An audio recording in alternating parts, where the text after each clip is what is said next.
All right, welcome into Philadelphia 76ers Now by Chat Sports. I'm Chase Senior. Coming up on today's show, the latest Philadelphia 76ers news and rumors following taking a 2-0 lead over the Toronto Raptors in the first round of the NBA playoffs. And for the second consecutive game, it looked as though Philadelphia had more horses. They were able to outlast a feisty Raptors team because of the star power, led by Joel Embiid, Tyrese Maxey, Tobias Harris, and James Harden. And while the player development for Toronto has been outstanding over the last couple of years under Nick Nurse, who we'll get to on today's show, as him, Joel Embiid clap back at one another, and Masai Ujiri, they don't have that bona fide superstar, and Philadelphia has more horses in the fight. So on today's show, we're going to take a look at all of the latest statistics, take a look at that box score, and basically, I was taking notes during the game last night. Just want to run through my biggest takeaways from the Sixers' victory last night to take a 2-0 series lead over Toronto. Now, before we get started, I want to hear from you in the comment section. Who was the Sixers' MVP of Game 2? Now, Joel Embiid was dominant. Joel Embiid was fantastic. You compare his performances in the first two games of this playoff series to Nikola Jokic. Who is the MVP? It is JoJo, but Tyrese Maxey able to end that 20-2 Toronto spurt there in that second half. That was the biggest shot of the game, in my opinion. Joel Embiid was the MVP. If you agree with me or not, just let me know down in the comment section. Also, this is why you subscribe to the channel. Game recaps, latest Sixers news and rumors, and bringing you consistent Sixers content. So I want to start off with this, and this is really takeaway number one from the notepad. The Sixers offense is really better when the scoring burden is taken off of James Harden. Now, he's not at the point where he was with the Houston Rockets several years ago when he was a MVP candidate, one of the best scorers who we've seen in the history of the NBA. His usage rate was extremely high, and really that Houston offense at the time was predicated on James Harden beating his man one-on-one, a lot of ISO ball to utilize his scoring ability at all three levels, and then using his very good vision, he'd be able to find his teammates camped out around the three-point arc. Now, I think Harden has lost a little bit of a step. He's lost a little bit of athletic explosion. There's nothing wrong with that on this team against the Toronto Raptors because Joel Embiid, Tyrese Maxey, and Tobias Harris have played so well. So when I see that 14-point stat line from James Harden, and it's not like he did anything extraordinary in Game 1 either, you can get by with Harden playing like that because of all of the other horses playing well and rising up to the occasion. And honestly, I like how the Sixers offense right now isn't predicated on the sluggish, sometimes stagnant, wasting the shot clock one-on-one ISO ball for James Harden. So not the same offensive player as what we're seeing right now because Harden no doubt has lost a little bit of a step, but he's able to make up for that with his elite passing ability and playmaking, and honestly came through with a couple of good defensive sequences last night as well. And his passing ability both in transition as well as the half court has been a game changer for Philadelphia. Speaking of that half court offense, I want to get to Tyrese Maxey now. He has helped cure the half-court offensive woes that we saw so often from Ben Simmons back in the day. Because other teams and defenses didn't respect Ben Simmons' shooting ability because he declined and wouldn't shoot the basketball outright, defenses sagged off Simmons, and because of that, everything became so much more clogged in the half-court offense, and that's why the Sixers' offense was so bad at the end of games in very closely contested games. And what Tyrese Maxey has given the Sixers is a three-level playmaking threat, a guy who can make plays off the dribble, he can get anywhere on the floor to get a basket. His finishing ability is outstanding. Reminds me of a Kyrie Irving or Allen Iverson with the way he can kind of twirl his body at the cup and finish on both sides. He's got that floater game at kind of that intermediate level. He's got the pull-up jump shot, and now he's hitting sidestep and step-back threes. Like, when you have that type of scoring threat and that type of scoring ability, it bails you out in the half-court offense. It helps you in the half-court offense because Tyrese Maxey can certainly create, make plays off the dribble, but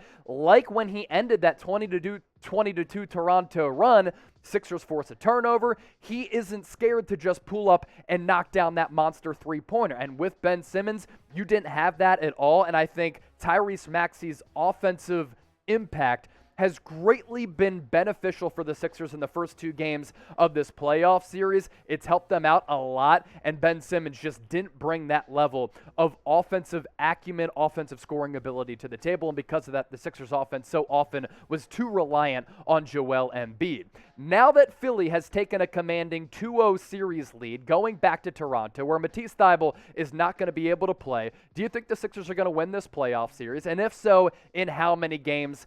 Fill in the blank for me, and make sure you subscribe to the channel as we get closer and closer to 6,000 subs. Really greatly appreciate all of the support that we've gotten over the last couple of months since we launched this channel last summer. And as a Philadelphia guy, it's been awesome to interact with some fellow Sixers fans. Next up, Paul Reed. Thank God Doc Rivers has played Paul Reed the backup center minutes behind Joel Embiid. Obviously, Paul Reed hasn't done a ton throughout this series so far in 2 games, but what he lacks in some overall offensive ability, he makes up for it with length, with energy, with a little bit of bounce in his step, and going up against an uber-athletic Toronto team that has just ridiculous length, because they really do prioritize that when they identify some of these prospects. You need a player like Paul Reed to come in and give you that athletic effort edge to match Toronto, and that's just something that simply DeAndre Jordan wouldn't be able to do. So good job by the media, Kyle Neubeck, Derek Bodner, for pressing Doc Rivers on why they weren't playing Paul Reed more minutes. I think Doc kind of maybe reevaluated his substitution patterns, and I actually think that Doc Rivers has done a good job these first 2 playoff games in having his team ready to take on Toronto, even though the Raptors have dealt with some injury issues.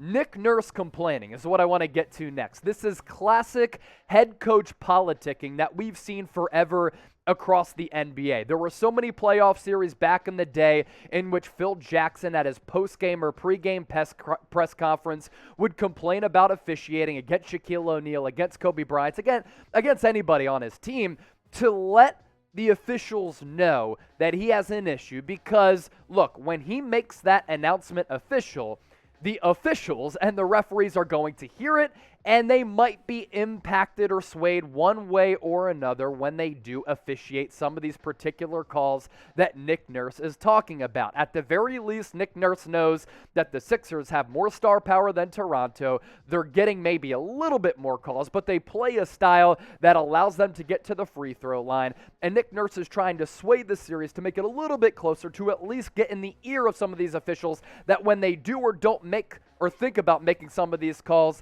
they at least have Nick Nurse's complaints in the back of their minds. Good job by Joel Embiid to make it public. Look, I got respect for Nick Nurse. I personally, Chase Sr., think he's one of the best coaches in the NBA. Him and Eric Spoelstra, maybe my top 2. But this is classic head coaching politicking to try to get in the ears of the officials so that they think about not making some of the calls that have so far benefited the Sixers. I don't think any call has been egregious thus far. Nick Nurse just trying to get a little bit of an edge. But Joel Embiid calling him out and saying, look, stop bitching about calls. I really do appreciate that, because he fired back and let that message be known that the Sixers right now haven't been able to be stopped, and that's just fair. Grade the Sixers' performances in Game 1 and 2 on a scale of A, B, C, D, or F. Let me know. Have a couple of more points that I want to get to. Props to Tobias Harris. He continues to play really good ball. Games 1 and 2, he has come through with some really big buckets and has been a very good scorer to once again take the scoring burden off of James Harden. Last night, 20 points, 10 boards, 7 of 11 from the floor, a perfect 3 of 3 from deep. He has used his size to match Toronto's size and athleticism, play a little bit of bully ball, and I think that's really important to do against a team like Toronto. If Harris, I thought producer Coop made a really good point, if the Sixers get what they continue to get from Tobias Harris, and I said this on Monday's show, they are going to be a serious threat to win the Eastern Conference. You need a multi-dimensional offensive approach where every single night the opposing defense has to worry about JoJo, Tyrese Maxey, Tobias Harris, and occasionally James Harden. If James Harden can continue to play pass-first, prototypical point guard, I think that style bodes the best for Philadelphia moving forward. More Gus Johnson on NBA games. I thought he was great last night. He's obviously a fantastic football announcer. I want to see him on the national stage more. His excitement, his play calling style, I think is great. as compared to some of these other mundane play-by-play guys. I thought Gus Johnson, his spark last night on the broadcast was very, very welcome from me. Talked about Embiid calling out Nick Nurse. The Danny Green dunk. Did anybody know that Danny Green had bounce like that?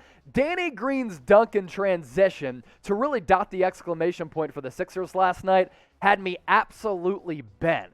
Joel Embiid saying after the game that he's going to get tested for performance-enhancing drugs was hilarious because nobody knew that Danny Green could throw down a dunk like that. He's an old man. He's won 3 championships. He plays good D. He's a classic 3-and-D guy. I did not know that he could rise up and throw down a flush.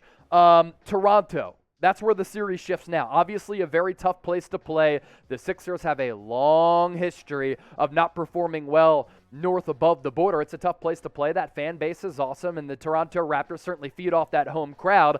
How the Sixers going to manage that? They've gone into some hostile environments over the years, so of course they have that playoff experience, but they have come short in Toronto many times, including that quadruple bounce from Kawhi Leonard, which still has me in shambles. Also, going on the road, you're not going to have Matisse Thybulle. Sixers haven't needed him much in these first 2 games. That's probably good. I like how Doc has been able to stagger the rotations where they don't lean a lot on Matisse, knowing that you won't have him for at least 2 games of this playoff series. How will the Sixers defense do without the length and the ability to really deflect passes and impact and alter games on the defensive end for Thybulle? All right, that's going to do it for today's Philadelphia 76ers now. Appreciate all of you for tuning in. Just wanted to hop on the mic and recap this game. Don't forget to subscribe, comment, like the video. We appreciate the support. Philly, let's close it out with the sweep.